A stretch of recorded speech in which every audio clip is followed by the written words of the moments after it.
Thank you so much. It's such an honor to be here. So birds of a feather flock together, and I feel like I've found my birds in my flock when I'm with the Livingston County Historical Society. So it's wonderful, wonderful to be here. I'm with the Clement Mineral Museum. Benny Clement was was my grandfather, and he was born in 1891, and at 14, he met a man that changed his life. So sewing machine repairmen in the early 1900s would travel the countryside and actually stay overnight at the farms and tinker around with the sewing machines, repair things. Sometimes they would also do a little buying and selling and trading, this and that, whatnot. And this one, David Galbor Stewart, he wasn't just a sewing machine repairman, he was an enthusiast for astronomy. So he gives my grandfather a cardboard telescope worth $1 and shows him some constellations and gives him a book, A Treatise on Astronomy by Loomis. And from that moment on, my grandfather was hooked about the cosmos, anything to do with the cosmos. And shortly after that, he had fallen asleep plowing, and his teeth got knocked out. His mom quickly washes them off, sticks them back in his gums, and they actually took hold. 3 days later, Uncle Andrew was standing beside the bed, and he goes, "You were not cut out for farm life, but you're smart. Come live with me." They lived in Nashville. "Come live with me and my family, and I'll help you get into school." So he helped him matriculate into Wallace Preparatory School and ultimately Vanderbilt. He was probably the poorest student at Vanderbilt. He had a hard life. And so he opened up his own laundry agency where he was hand washing all the other students' clothes. Think about the humility of doing that. But he did it. He had grit. And that's what I've found with a lot of these people from that generation. They just didn't give up. No wasn't a no. They would get back up and keep going again. And so my grandfather graduated in 1915 from Vanderbilt. He goes into World War I. This story will get better, I promise, but more exciting. But anyway, he goes into World War I. He goes into flight school. In 1 week, he gets his flight papers. He goes on one solo mission, and then the war ends, all in 1 week, which was providential because the mortality rate of a pilot in World War I was 7 days, maybe. And so he gets out, he calls up a banking buddy, and he says, "Can you hook me up with a job?" And he goes, "It's a dog's life in banking." I hope none of y'all were in banking. But he said, "It's a dog's life in banking, but with your aptitude for geology, the fluorspar industry is taking off." And I've probably not told you anything that you're going to hear for the first time. But at that time, fluorspar, it was revolutionary because they found that in electrolytic baths with these fluorine salts, it was causing the flux for metal manufacturing, glass making. So it was wonderful for aluminum extraction. I like to tell the kids coming through the museum, if you like popsicles, you like this stuff because this is your refrigerant. This helps freeze things. It's the effing Freon. And so anyway, he finds out about this from a banking buddy. He moves to Marion, gets a job teaching science at Henderson High School, and uses that money to take out a lease on the Holly, which is between Marion and Salem. And so he gets out there, eking out a living, teaching and mining at the same time. There was this piece of fluorspar coming down the conveyor belt headed towards a crusher. He picks it up, falls in love, and from that moment on, he collected everything he could get his hands on and still make a living. So most of the stuff that we have in the museum didn't come from his mine because he had to make some money and make payroll. So a lot of what is in there is Southern Illinois with some, Western Kentucky minerals and fossils and stuff like that. But anyway, by the time he had passed, Well, let's not skip the love story. So in 1927, he looks out, and the roads were not great condition. What takes us a 15-minute drive, sometimes with the road conditions and the day, it could take 8 hours to get to the mines or get to town. So they had blacksmiths on site, and he gets this idea to, which if he had stuck with, I'd never have to work a day in my life, is to take that limestone, crush it, and pave US 60 in the roads around here. So my grandfather did that in 1927. And shortly after that, he goes completely broke in 1930. He has to go back to the family farm in Humboldt, Tennessee, work 2 years on the farm to save money to go back to Marion and pay people back. And this one man, Felix Steiner, who said, Felix, I'm broke. I owe you $300, but I'll pay you as soon as I get back on my feet. And he said, oh, heck, Benny, you never had money. You never will have money. As far as I'm concerned, let's not talk about this again. That's the caliber of people then. And I find it remarkable. I love how a handshake meant something and should still mean something today.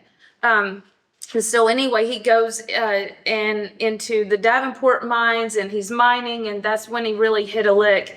He was still single in 1938. My grandmother came to visit her sister, who was living in Marion, married to a local dentist, and they decided to set my grandparents up on a blind date. And that night he popped the question. She said yes, and so she gives him a ring that she inherited from her grandfather, but he gives her a ring that he inherited from his parents. And what's special about that is that ring was bought off the sewing machine repairman that gave him the telescope that changed his life. By the end of his life, he had amassed tens of thousands of pieces, and it was never to glorify his name or to show what a good man he was or whatever. He never forgot about the sewing machine repairman and what he did for his life. And I love to really hit this when people come through the museum. If you think what you're doing in your life doesn't matter or it's not prestigious, it was a sewing machine repairman that changed the bloodline of my family, that imparted such a hunger that it left a legacy. And he wanted to be that same figure to the next generation and impart a passion for learning. So when you come to the museum, if we haven't whet your appetite, then we'll, give you your $8 back for admission. But so my dad and my mom spent my childhood going to the old miners' homes in the 80s, and we would sit there and Dad would record the miners talking about their life in the mines. And that's when I really just fell in love with the miners, their stories. They had hard lives, and they were just tough men. There were 14-year-old boys. I don't know if I should tell this. I have a picture of a 14-year-old boy that worked for my grandfather barefoot emptying mining tubs before child labor laws. Dad didn't abide by those child labor laws either. We were put to work from an early age, but I love him for it, and Mom too. And so they would take us to the old miners' homes, and we would sit there and listen to them talk. And at the end of each of these recordings, he would say, is there anything that you would want miners now going into the mines or opening a mine or whatever? Is there wisdom that you would like for them to know? And they all had something to say. And then he would go, is there something that you would love to impart to the next generation? That was how my dad operated. It was always thinking about the next generation and what we can give them. And this place is a living testimony of the greatness of the people in this area. And that now it's our turn, and it will be their turn to grab that baton and run with it too, and run with integrity. And so anyway, in 2023, I picked up where Dad left off with projects at the museum, and I stumbled across this baby. Okay, so this is just a small piece, but I was looking through these pictures, and I started reading the stories, and I was just instantly captivated. So the older miners were telling the seasoned miners were telling the younger miners that this operation is dangerous.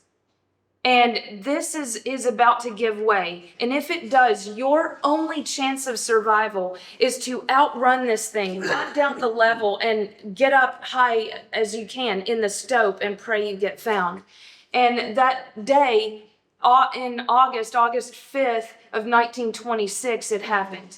And so there were 3 men working at the upper level. There were 4 men working at the lower level. As soon as they started hearing the snapping of the timbers, one ran down to tell the others, and he got trapped in there. And then the other 2 made it out, and that would be these 2 in the bottom right corner.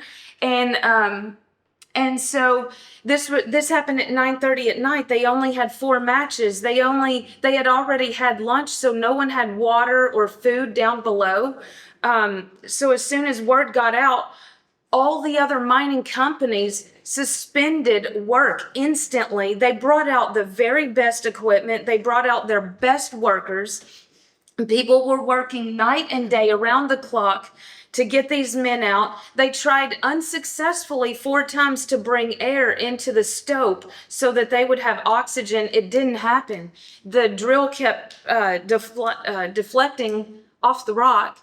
And so they get this big pump brought in by rail, and the bearing goes out. And so the manufacturer of the pump gets the part that they needed, and jumps in a plane. His pilot has him landing in the field in Salem. They send a truck to go get him and the part, and the truck breaks down. It's like Murphy's Law, like anything and everything that can go wrong is going wrong. People's hearts were in their throats. You've got family members sitting out there. This made national news. So, in 1926, there were so many people that came out and people that just wanted to check out what was going on that they brought out the National Guard. So we had the National Guard out there. The women that were overseeing the rescue, the food and coffee for the volunteers, they were asked, would you like any help? And they said, we can take care of our own. That's the women of this town. It was epic. It was just epic. So, at one point they were down to their last match, and Randolph Cobb said, well, fellas, we need to think about what we want to put on our hats in case we're found dead. Is everyone ready to meet their maker? And all but one said yes. And he said, I need a little bit of time. And then he came back and he said, go ahead and put my name on the hat. I'm ready. I'm all right with Jesus. And so they wrote in their caps, if found dead, don't worry about us. We're all saved. And so on the 7th morning, they heard Randolph Cobb's brother's voice on the other side. And they just hooped and hollered. They yelled, and they were like, everyone's back here. We're all alive. And they yelled up the shaft, all found and all found alive. And the entire place above ground just erupted in praise. They said that when they were bringing the men out, they could not shut them up, that they were still praying and singing all the way up the shaft. So anyway, I was so fascinated with this story, couldn't get it off my mind. I interviewed B.J. May, who had helped put a compilation of the book together of memorabilia, other pictures, and then A.M. Shelby's write-up. He was the superintendent over the rescue effort. And so he had put a book together that we were selling in the late 90s, early 2000s, about the Hudson Mine rescue. And so I got my hands on a copy. We're working together. I'm skipping forward because I don't want to go too long. But so in our enthusiasm, I've got Kathy Poindexter, who is a volunteer, but also she works at Livingston County Hospital, the ER. And so I said, we've got to do something. This community, this just shows the camaraderie with the mining operations, the community. And so she got to quick work on making a tribute in the museum, and couldn't get it off my mind, still doing research. And then Larry Wilson called, and I don't know if you guys know who Larry Wilson is, but I think he's a man that rarely heard no, just because he was just so magnetic, and you could just feel this wonderful energy, and just what a wonderful man. But he called the museum. He said, hey, I was told to ask you, do you have anything on the Hudson Mine cave-in? And I said, I may have some stuff. What's on your mind? And he said, well, I was thinking next year will be 2026. It'll be the 100-year anniversary of this. I was thinking, would you like to partner with Livingston County Historical Society to co-host an event for this celebration? And I was like, I was born for this. Yes, I would. I'm your girl. So ever since then, I got off the phone with him and immediately called Dickie Berry, and I was like, Dickie, get this. And he goes, well, we can do that. And I said, who needs to be involved in this? And pretty soon, I got baptism in the Livingston County Historical Society. These guys have brought so much energy. They run circles around me, and Lola keeps me hopping too. I love reading her things, but she keeps me on track. How am I doing, Lola? Okay. All right. So, and then shortly, as all this was happening, right after I called Dickie, I called Bo, and I was like, Bo, get this. U.B. Wilson's grandson just called, Larry Wilson, and he's wanting to do this event. And he's like, well, praise the Lord. Let's do it, So Bo's like my right arm with most things with the museum. He's fifth generation fluorspar industry, and you're just a blessing. I cannot thank you enough for just everything you pour into my life. And so anyway, within this, Keith Stout calls me up and he says, hey, for years I've been promising your dad that I would give some mining equipment. Come get it. And I said, okay, I don't know what I'm looking at. What are you giving me? And he said, well, this is a Georgia buggy. And this Georgia buggy, in 1956, my dad was hired by Eagle Pitcher to pump out the old Hudson, and it was found down there. And I said, are you telling me that you're giving me a piece of equipment that would have been down in the Hudson mine during the cave-in of 1926? And he goes, yeah. I was like, Dad, I got you. I'm paying attention now.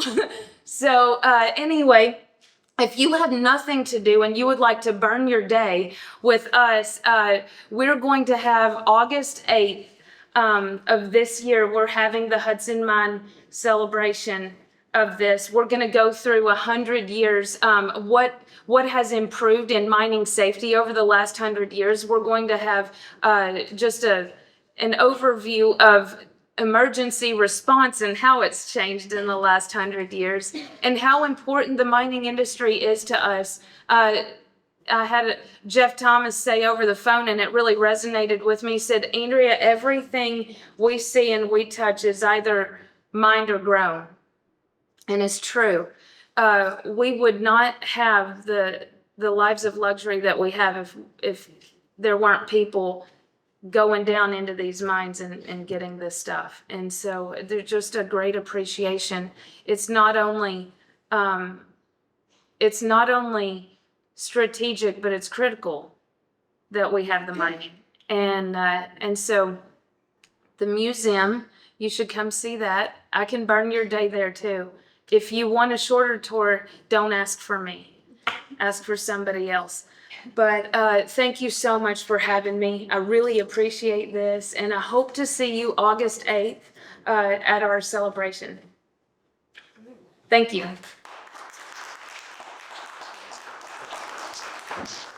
Do you want to take some questions, if somebody has some questions? I don't know if they do or not. Yeah, if you have questions? Keep them simple. Well, I have a question. Yes, And ma'am. maybe if you can't address it, maybe Bo could. There's a lot in the news about a resurgence in mining, Fohs Hall, Mm-hmm. excuse me. And in Crittenden and Livingston County, is that true? Is that really going to happen? Are they really getting ready to open up these mines? There's a lot of interest. There's a lot of people that are putting a lot of effort into this, and we do have great hopes to see this come back into the region. Bo, would you like to speak to it more? Well, to me, it's simple about it as possible. We always knew that it was going to happen after they pulled the plug, lifted the tariffs. I mean, it was just bound. It's bound to happen. And I've heard it happen long now. And there is tremendous. I mean, anytime that something like this comes up, critical minerals all over the United States, everybody's going to get in on it, you know. It's a shame that it ever got to the point that we're at. I mean, it's a grind, So you think it's really going to happen? it's going to happen. That sounds I mean, good. it's not going to happen. You might as well say it's happening. I mean, I will say this is changing the subject, but I will say this, that she's heading up this August the 8th program, and she is a good organizer, and she gets things done. She's, and she pushes, and that's good. And it sounds like it's going to be a really big day. We're even trying to get a historical marker put out. Yes, I don't know if you told about that or not, but No, I forgot. Yeah. You should have given me a signal, Lola. yeah, and we're trying to get that put up. We can't put it on the property. I think we've told you all this before, because it's private property, so we can't put a historical marker on the private property. And if you put it at the end of out on the road's like a real small country road, and it would just be right there. It would be also enticing people to get on that man's property, even, how people are. Well, let's just walk back there and see what's going on. And so they would do it, and they would be trespassing on his land. So the closest we're going to get is maybe Salem, Yes. if we get the marker. Yes, several miles down. I've been working, okay, I cannot take any credit for this. Lola had put all of the information together, and we sent it off. And the historical marker, it can be on private property. We don't want to do that to him. This man, he bought it for hunting property, and we just don't want it like right there and draw attention. So it's going to be, where is it? 133 and 60.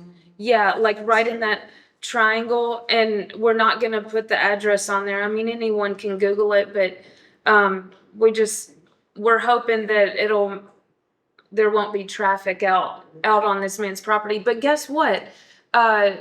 We ended up getting the owner's blessing. So that was part of our packet that we filled out. The application for this marker was adding his letter, giving us the thumbs up, and was very enthusiastic about this thing. So we have their blessing. Yes. Will you be there by the bell kindly there at Salem? Yes, ma'am. Any other questions that you wanted to ask her? Lola? Are you speaking at Dr. Seaver's program at the museum in Paducah and Sharon? Yes, ma'am. Tell us about that. Well, okay. Again, that's Lola's fault. She connected me with Mr. Seaver, and what we didn't know was he wasn't just over the historical and museum umbrella over. I think he's in Frankfurt, but he nearly got a degree in geology because he was fascinated in it, and he goes, it put you guys on my radar, and he goes, I would love to see the museum, but also would you mind being on the panel for our conference that we're having is for historical societies and museums that they would converge in Paducah, and they're going to have a panel that's talking about struggles that we have. I mean, we all know what 501c3s feel like, and so wanting to go through like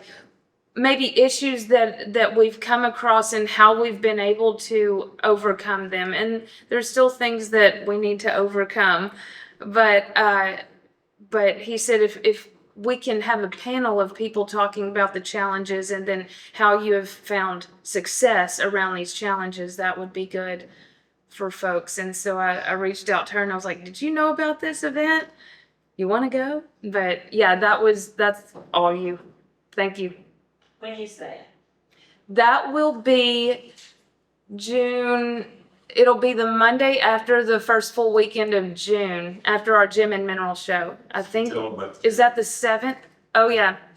Thank you. We have an annual Gem and Mineral Show. It is at Fohs Hall, and our museum is right beside Fohs Hall. Every year we have a Gem and Mineral Show where we bring vendors in from all places across the country, and they all come in and they're selling things. But we also have the museum. The admission is only $5 on those days, and if you know people with children and grandchildren, we have children's activities and we make them educational but fun, and they're free. So that's our passion, really, is the kids and just getting experience, getting their hands a little dirty, but having a lot of fun. Last year, our theme was sedimentary rock, and so it's sedimentary, my dear Watson, and they were making all different types of sedimentary. And so that's always the first full weekend of June. And so that following Monday, that week is when they're having the conference.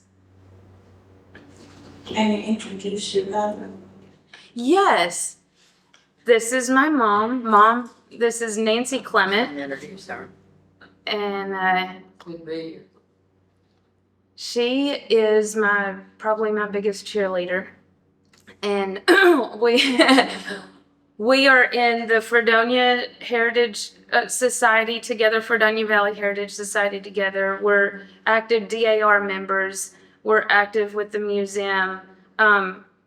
We really hop around in her retirement. I think she's finding all kinds of things for me to do in my spare time.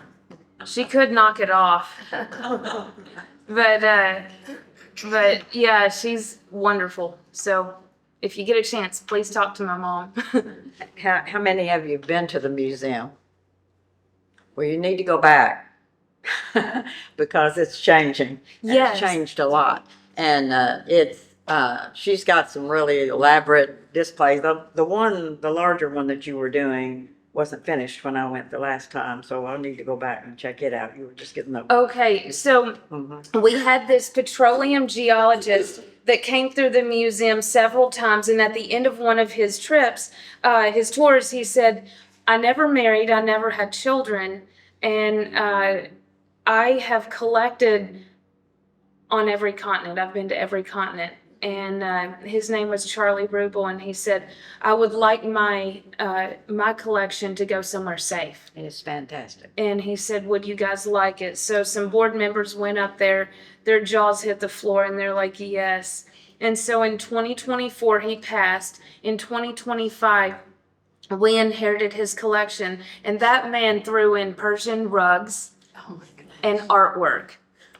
It is the fanciest room at the museum. It's a whole nother level, but it also just, it's a testimony that, you know, the museum speaks for itself. I told Dad, I said, your passions became your kids' passions because you loved us so well. And we love what you love, and this museum is a passion. And I guess it's infectious because when people are coming, they're tapping into that passion too. And just appreciative of the community, of what Dad's done, what my grandfather's done. My grandfather passed before he could make it a museum. And so Mom and Dad worked 2 full-time jobs, Mom 2, and raised us kids and got this museum going on the side and on the fly. And we've had a lot of volunteers and board members that have really given their lives to the place.